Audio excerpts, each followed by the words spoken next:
Si je te demande maintenant combien tu dois vraiment garder sur ton compte courant, est-ce que tu as une réponse précise ou tu vas me dire ça dépend? La plupart des gens n'ont aucune idée. Ils avancent au ressenti. Parfois, ils laissent beaucoup trop d'argent dormir. Parfois, ils vivent au bord du découvert sans s'en rendre compte. Et dans les deux cas, ça crée du stress. Aujourd'hui, on va mettre un chiffre, une logique et une structure derrière cette question. Reste jusqu'au bout, tu pourrais découvrir que ton compte courant pilote tes décisions financières sans que tu t'en rendes compte. Depuis qu'on a parlé des trois comptes bancaires, tu as compris l'essentiel. L'argent a besoin d'une mission. Un compte pour vivre, un pour profiter, un pour te protéger. Mais très vite, une nouvelle question arrive. Combien dois-tu laisser sur ton compte principal? Parce que ton compte courant, c'est celui que tu regardes tous les jours. C'est celui qui déclenche une émotion immédiate. C'est celui qui influence ton niveau de dépense sans que tu t'en rendes compte. Et si ce chiffre est mal calibré, il peut ruiner toute ton organisation. Je veux que tu visualises une scène simple. Début du mois. Ton salaire tombe. 2 400 euros. Tu ouvres ton application bancaire. Tu ressens une forme de soulagement. Pendant quelques jours, tu te sens large. Puis les prélèvements passent. Loyer, assurance, facture, le chiffre diminue. Et inconsciemment, tu ajustes ton comportement en fonction de ce que tu vois. Le cerveau ne voit pas un plan. Il voit un solde. Et un solde élevé crée une illusion de confort. Pendant longtemps, je laissais volontairement beaucoup d'argent sur mon compte courant. Je gardais 3 500, parfois 4 000 euros. Je pensais que c'était rassurant. En réalité, ça créait l'effet inverse. Plus le chiffre montait, plus je relâchais mon attention. Une dépense par-ci, une amélioration méritée par-là. Rien de spectaculaire, juste une dérive lente. Et c'est là que j'ai compris quelque chose de brutal. Un compte courant trop rempli est dangereux. Pas parce que tu dépenses comme un fou, parce que tu dépenses un peu plus que nécessaire. Et ce, un peu plus répété chaque mois, finit par coûter très cher. C'est une inflation invisible. Rien ne change brutalement, tout s'élargit progressivement. Un an plus tard, la différence est énorme. Et à l'inverse, garder trop peu est tout aussi dangereux. Si ton compte montre 700 euros pour 1700 euros de dépenses mensuelles, ton corps entre instantanément en alerte.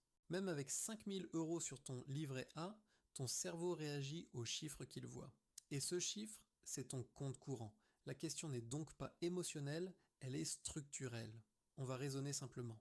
Ton compte courant doit couvrir trois choses: tes dépenses fixes du mois en cours, une marge raisonnable de sécurité et les flux entre deux virements. Prenons un exemple concret. Imaginons que ton fonctionnement mensuel coûte 1800 euros. Tu as 1100 euros de loyer et charges, 450 pour les courses et transports, 250 pour le reste essentiel. Au total, 1800 euros. C'est ton minimum vital opérationnel. Première règle, ton compte courant ne devrait jamais descendre en dessous de ton minimum vital mensuel. Mais ce n'est que le plancher. Ajoutons une marge de 10 à 20% pour absorber les imprévus légers. 1800 euros plus 15%, cela donne 2070 euros. La fourchette cohérente se situe donc entre 2000 et 2200 euros. Pas 4000, pas 900, environ 2000 euros. Et maintenant, voici le moment clé. Si tu laisses 4500 euros sur ton compte courant, alors que ton fonctionnement réel est de 1800 euros, tu laisses 2700 euros influencer ton comportement quotidien. Tant que tu ne fixes pas un plafond clair, ton compte courant décide à ta place. Il fixe ton niveau de confort, il dicte ton niveau de dépense, il ralentit ou accélère ta progression.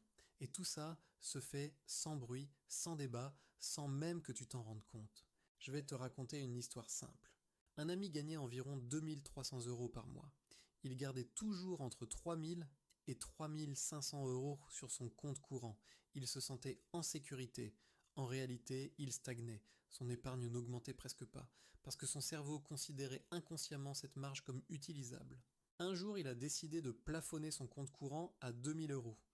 Tout excédent partait automatiquement vers son compte sécurité. 6 mois plus tard, il avait accumulé près de 3000 euros supplémentaires sans avoir augmenté son salaire. Pas parce qu'il est devenu plus discipliné, parce qu'il a supprimé l'illusion. C'est ça le vrai sujet. Ton compte courant ne doit pas être confortable. Il doit être calibré. Parlons de l'autre extrême. Si ton compte oscille entre 800 et 1200 euros alors que ton fonctionnement coûte 1800, tu vis sous le seuil de sécurité. Tu vis dans un état d'alerte discret. Tu regardes ton application bancaire trop souvent. Tu anticipes les prélèvements avec inquiétude, tu te crispes. Ce n'est pas visible, mais c'est énergivore, et cette énergie mentale a un coût. 2 000 € maîtrisés apportent plus de sérénité que 6 000 € mal répartis. L'un a un plan, l'autre a juste un espoir. Ton compte courant sert à faire circuler l'argent, pas à le sécuriser. La sécurité, c'est ton compte dédié. Le courant est un hub, il doit rester fluide, pas émotionnel. Et si tes revenus sont variables, l'organisation s'ajuste. Dans ce cas, vise 1,5 à 2 mois de dépenses pour absorber les fluctuations. Si ton train de vie est de 2 000 €, garder 3 000 à 4 000 € reste cohérent. Mais même là, il doit y avoir un plafond. Garder 10 000 € sur un compte courant par peur n'est pas une stratégie. C'est une réaction. L'argent doit avoir une mission. Et un compte courant n'a qu'une mission: fluidifier ta vie sans influencer ton identité financière. Je veux que tu retiennes cette phrase. Un solde flou crée un comportement flou.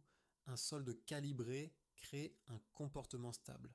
Le jour où tu sauras exactement pourquoi il y a 2050 € sur ton compte courant, ni plus ni moins, tu ressentiras quelque chose de très différent. Pas de l'euphorie, pas de la fierté, du calme, parce que ce chiffre sera intentionnel, et l'intention transforme la relation à l'argent. Le jour où ton compte courant cessera de te surprendre, tu comprendras que tu as repris le contrôle.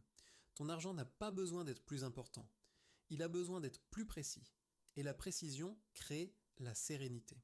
Parce que l'objectif n'est pas de surveiller ton compte tous les jours, l'objectif est qu'il fonctionne correctement pendant que tu vis. Merci d'avoir regardé cette vidéo. Si elle t'a aidé à y voir plus clair, pense à laisser un like, ça soutient vraiment la chaîne. Et si tu veux continuer à structurer ton argent étape par étape, abonne-toi pour ne pas manquer la suite.